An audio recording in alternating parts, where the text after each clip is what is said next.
Okay, for this demo, we're going to look at the differences between digital coloring and digital painting. But what's interesting is we always talk about digital coloring first because we set up our files in a very similar way for both. So the first thing I'm going to do is make a new blank layer on top of my flat background. I'm going to actually lock my background, and it's going to be blank white. I'm going to leave it blank white. And layer one, I'm just going to make a sketch. It's not going to be refined line work. It's just a sketch for what I want to do. So to do the sketch, I usually use what's called Blue Line. It's kind of an old illustration tool. But I'll do a low opacity brush, fairly crisp and hard, not too small. And I'm going to sketch with that. And I think I'm going to draw an apple for today. Show the coloring on an apple. So my sketch lines are nice and loose.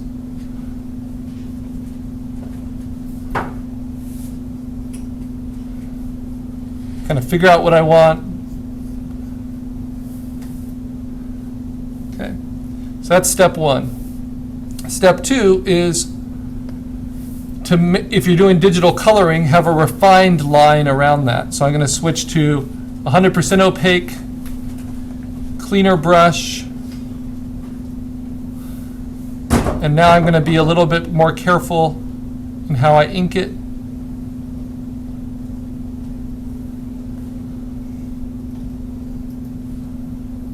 I have a brush that can go from thick to thin.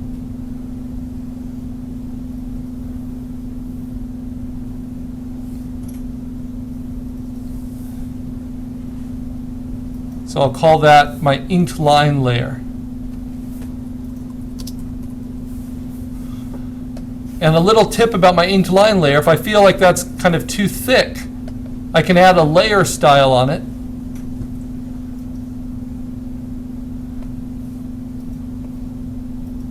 And I can kind of cut it down or thicken it up using layer styles.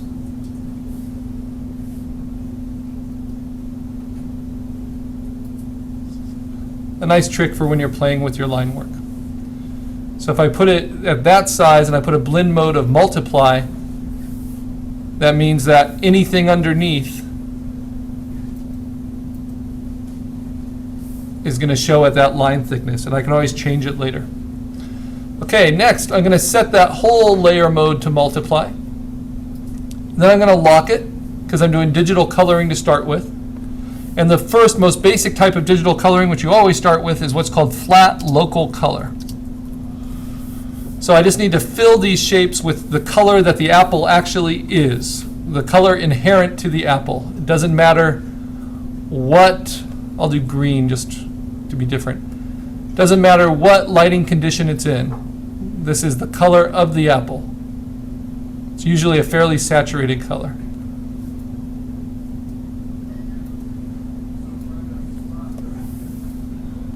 And then I'm going to use a full opacity brush, fairly large. And I'm just going to fill in behind my line work. It's okay if I go outside of the lines a little bit. This is just how we get started.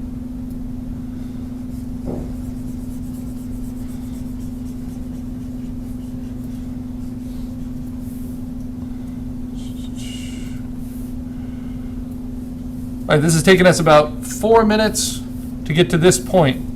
And now I'm going to choose some other colors, like a color for the stem, just a flat color behind, the color it actually is, the local color. It's called flat because I'm just using that same color everywhere. Digital art is extremely good at flat colors. And then a leaf color. Want it to contrast with the green of the apple.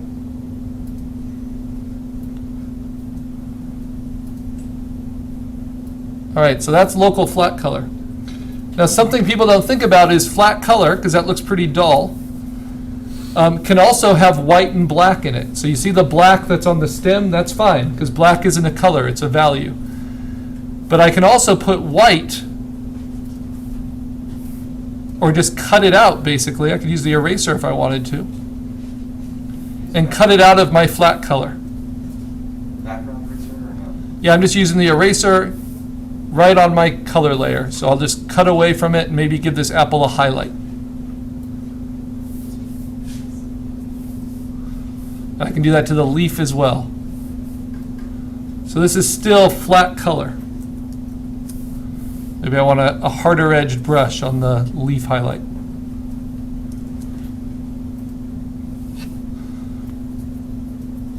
Okay, flat color done. The next type of coloring that's very common, actually let me save that. So File, Save As, Apple Flat Color.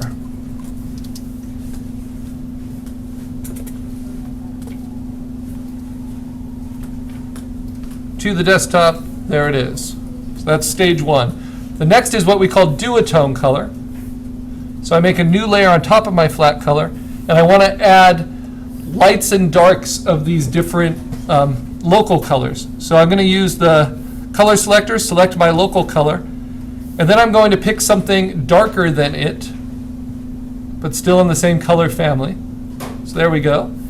And now I might use a brush that is 100% opacity and really crisp and hard. And this will be what's called hard edge duotone or cut edge duotone, like animation.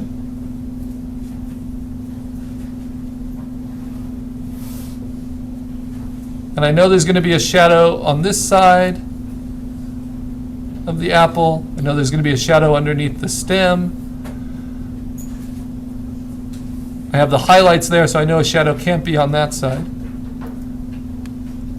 And I know the apple's smooth, so there's not much I can do with this edge. You know, it needs to be smooth. So maybe something like that.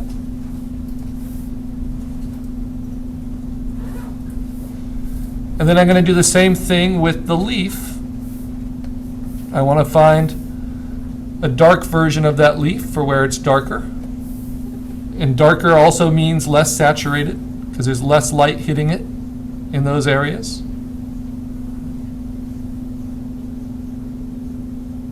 But this can be a little rougher because the texture of the leaf is quite a bit rougher. The reason I do it on a separate layer is because I can kind of cut it out and have that flat color show through. And then the stem, same thing. If I want to add duotone to the stem, pick that local color, find a darker version of it, paint it in, tip of the stem, base. Okay, and there I have a duotone cut edge apple. So it's not just duotone, it's actually a cut edge duotone, very crisp, sometimes called cell shading. I'm going to save that.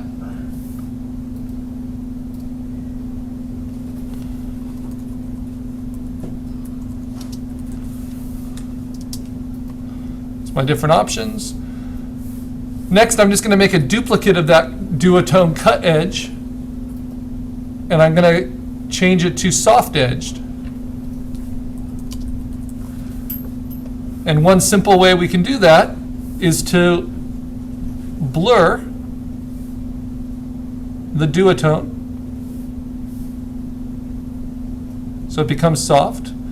Now, duotone is not only adding something darker, it's often lightening the flat color as well. So I can take my flat color, duplicate that, move it up, and adjust it, maybe make it a little bit lighter. So that somewhere in between is that strong saturation.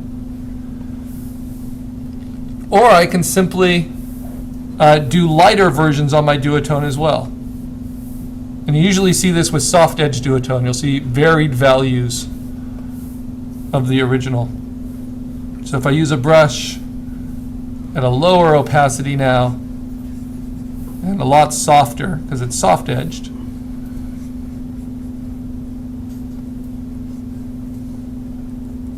I can work around those highlights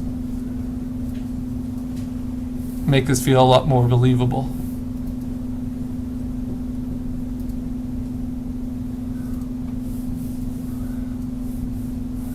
Okay, and then I can do the same thing to the leaf, maybe tighten my brush up just a little bit. Change the color to something that's kind of a nice lighter value for the leaf. Works up to that highlight in a different way.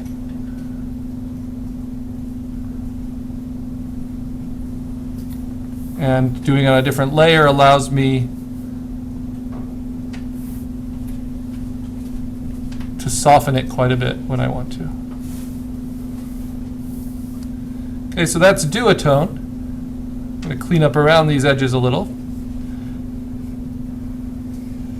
Now it's called duotone just because it's still using the local color as the only base color, but then it's splitting it into a light and dark value.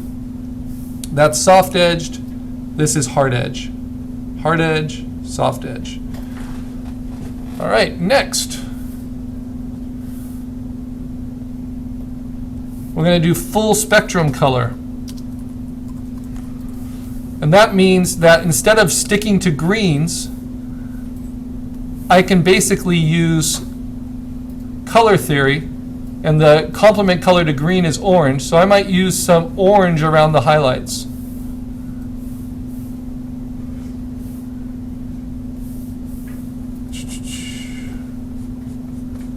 Let me see, I'm on the eraser still, silly me. Bigger here, at a low opacity, it's a little too high. I want to put some orange on this highlight side, like it's being lit by something a little warmer. If you look at a green apple, you'll see that you'll have these different colors in it in real life. Now, full spectrum color still has a real or implied outline around it. And I'm going to kind of paint the stem and everything with that same yellow because that lighting condition is hitting everything. And then for my shadow color, I might go to the cooler side. I might go into purples a little bit. Maybe some blues.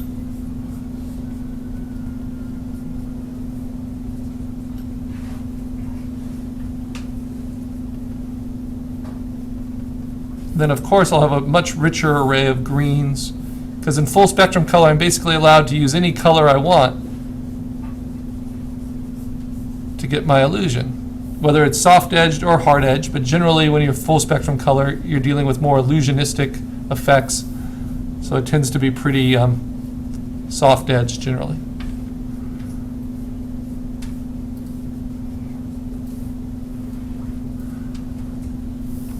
Okay, and there I have my full spectrum solution. Okay.